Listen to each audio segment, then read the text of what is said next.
Assalamualaikum warahmatullahi wabarakatuh. Shalom, Om Swastiastu, Namo Buddhaya, Salam Kebajikan, Rahayu Rahayu.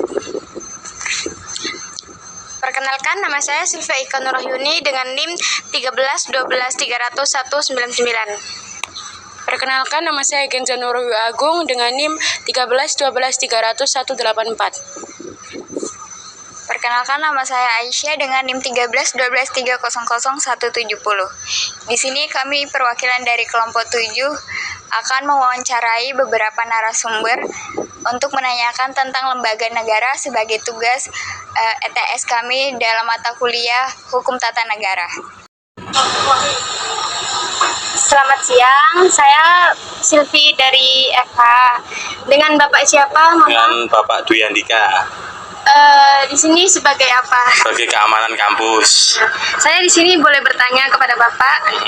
Saya ingin bertanya, menurut Bapak apa sih lembaga negara itu dan siapa saja yang bisa disebut sebagai lembaga negara? Setahu saya lembaga negara adalah organisasi atau badan yang dibentuk oleh negara untuk menjalankan fungsi-fungsi tertentu dalam pemerintahan. Contohnya seperti eksekutif, legislatif, dan yudikatif. Nah, seperti kalau eksekutif kan untuk presiden, wakil presiden, dan para menteri. Untuk legislatif, DPR, MPR, dan DPD. Untuk yudikatif, setahu saya Mahkamah Agung dan Mahkamah Konstitusi. Terima kasih. Perkenalkan, nama saya Genza dari Fakultas Hukum. Pak, langsung aja pertanyaan yang kedua ya Pak.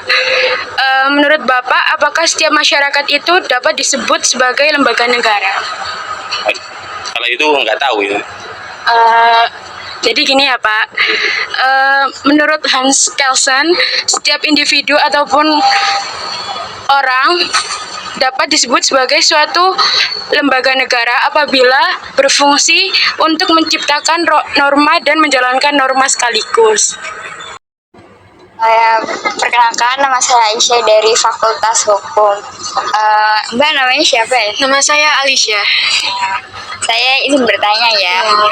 Menurut kakak sendiri, lembaga negara itu apa sih dan siapa saja yang termasuk dalam lembaga negara? Menurut saya lembaga negara itu yang mengatur ketataan negara gitu. Ada MPR, DPR, Presiden gitu sih yang saya tahu.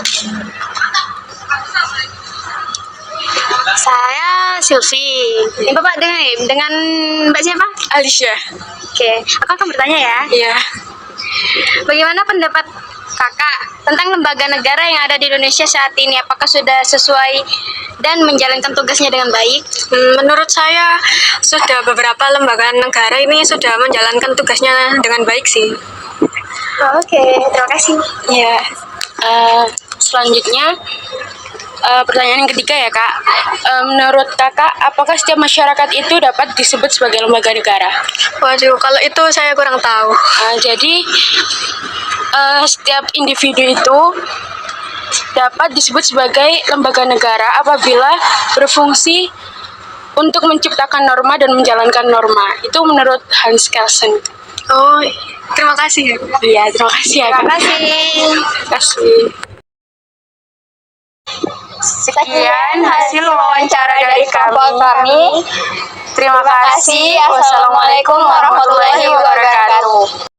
Perkenalkan, nama saya Armah Andriansa dengan NIM 13-130-169. Di sini saya akan menyampaikan kesimpulan dari hasil wawancara kami. Dari hasil wawancara yang dilakukan, dapat disimpulkan bahwa lembaga negara dibentuk oleh negara, dari negara dan untuk negara dengan tujuan membentuk pemerintahan dan menata ketatanegaraan. Selain itu, narasumber juga berpendapat bahwa lembaga negara di Indonesia telah menjalankan tugasnya dengan baik dan sesuai.